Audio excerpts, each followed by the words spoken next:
संपूर्ण देशवासियों को अनंग त्रयोदशी की बहुत बहुत बधाई हो। ये मेरे महादेव की वो त्रयोदशी है। इस त्रयोदशी पर आज सोम प्रदोष भी है। इस त्रयोदशी का मतलब अगर संसार के लोगों को मालूम पड़ जाए, ये केवल साल भर में एक बार आती है। महाराज, वर्ष में केवल एक बार मार्गशीर्ष मास के शुक्ल पक्ष की जो त्रयोदशी होती है, इसको अनंग त्रयोदशी कहते हैं।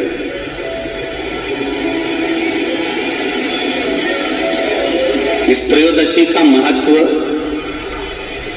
जिसके परिवार में पति पत्नी का झगड़ा होता हो, जहां अदालत तक बात पहुंच गई हो, या बेटियां मायके रह रही हो, पति कहीं दूसरी जगह रह रहा हो, या किसी पति का या पत्नी का स्मरण कहीं दूसरी जगह हो, इस अनंग त्रयोदशी का मात्र स्मरण, इस अनंग त्रयोदशी का मात्र पूजन, पूरे साल भर में आप शंकर भगवान की आराधना करते हो, पर इस अनंग त्रयोदशी की आराधना का फल ही दूसरा है, इसका महत्व ही दूसरा है।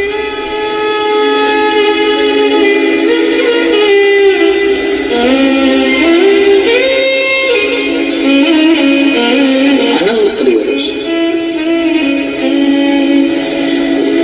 जिस दिन केवल भगवान शंकर के शिवलिंग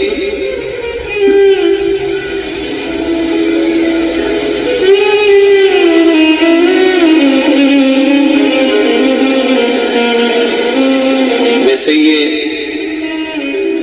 जलाधारी है, माता पार्वती जी का हस्तकमल, ये शिवलिंग रखा हुआ है। ये जलाधारी में से पानी बहने का स्थान, बीच में मोटी सी लाइन जहां सुख सुंदरी विराज रही है, राइट में गणेश जी, लेफ्ट में कार्तिकेय जी, और गोल जो भाग है वो माता जी का हस्तकमल है।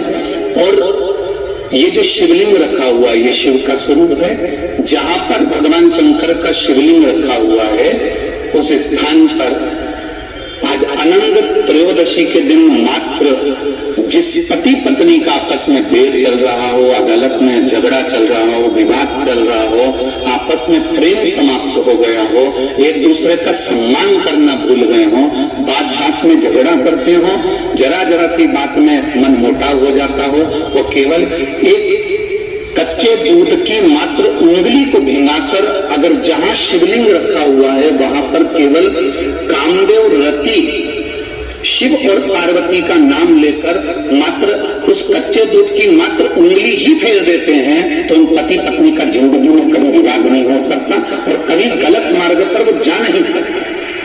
ये अनंग त्रयोदशी की महत्वता है, आज की महत्वता है।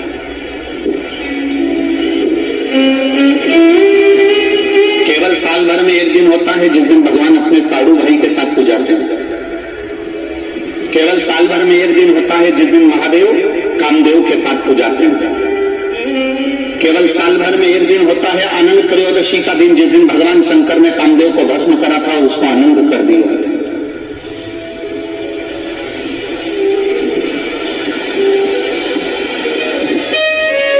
पूरे राष्ट्रवासियों को तो बड़ा प्रसन्नता का विषय है कि आपको अनंग त्रयोदशी के साथ में आज सोम प्रदोष का भी आनंद प्राप्त हुआ है।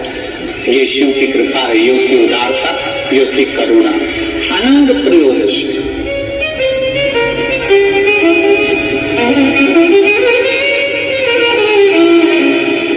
अनंग त्रयोदशी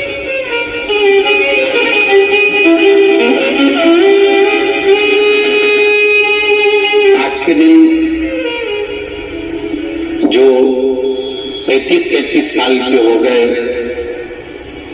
30 साल से ऊपर के हो गए, 42 साल के हो गए और जिनका विवाह नहीं हुआ है, बेलपत्री की मध्य पत्ती पर केवल कच्चा दूध लगाकर ही भगवान शंकर को समर्पित कर देते हैं, तो अगली जो अनंग त्रयोदशी आती है उससे पहले उसका मंगल विवाह हो जाता है। महादेव काशी में विराजमान।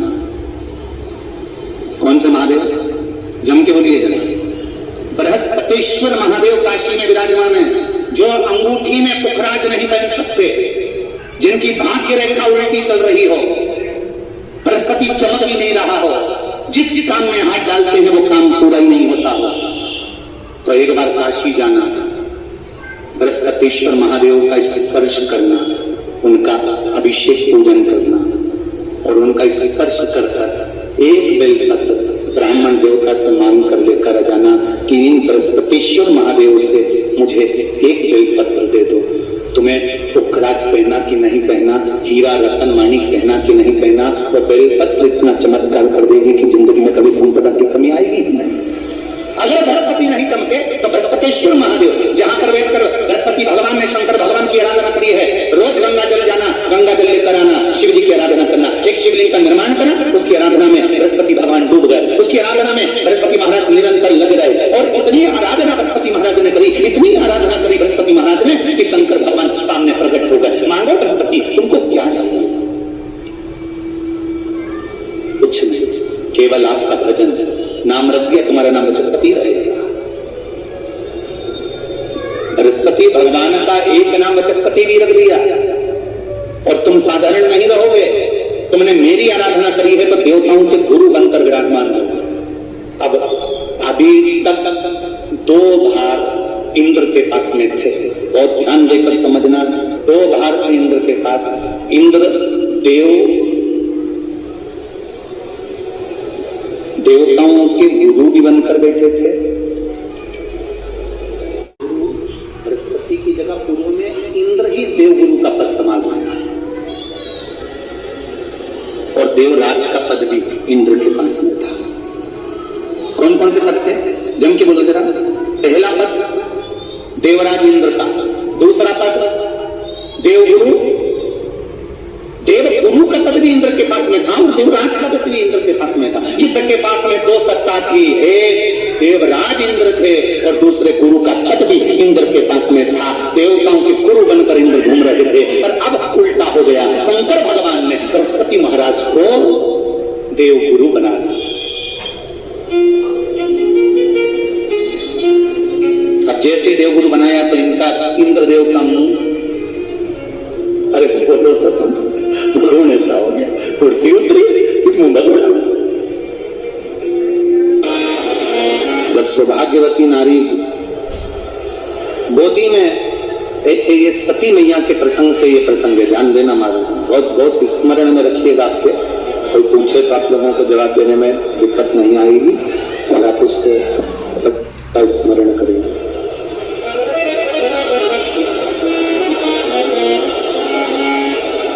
सती मैया अग्नि में कूद गई।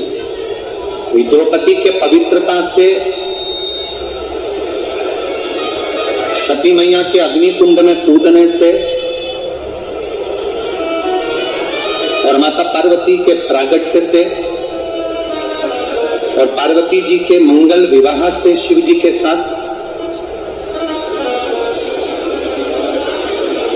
और शिव जी के यहां से जब भगवान शंकर के साथ माता पार्वती जी जब विवाह कर आ गई, शादी कर जब पहुंच गई, विवाह कर जब पहुंची हैं और लक्ष्मी, सरस्वती, गायत्री,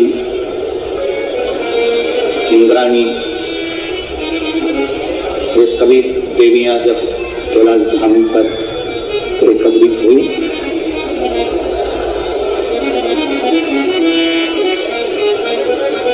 उस प्रसंग से इसको जोड़ा गया।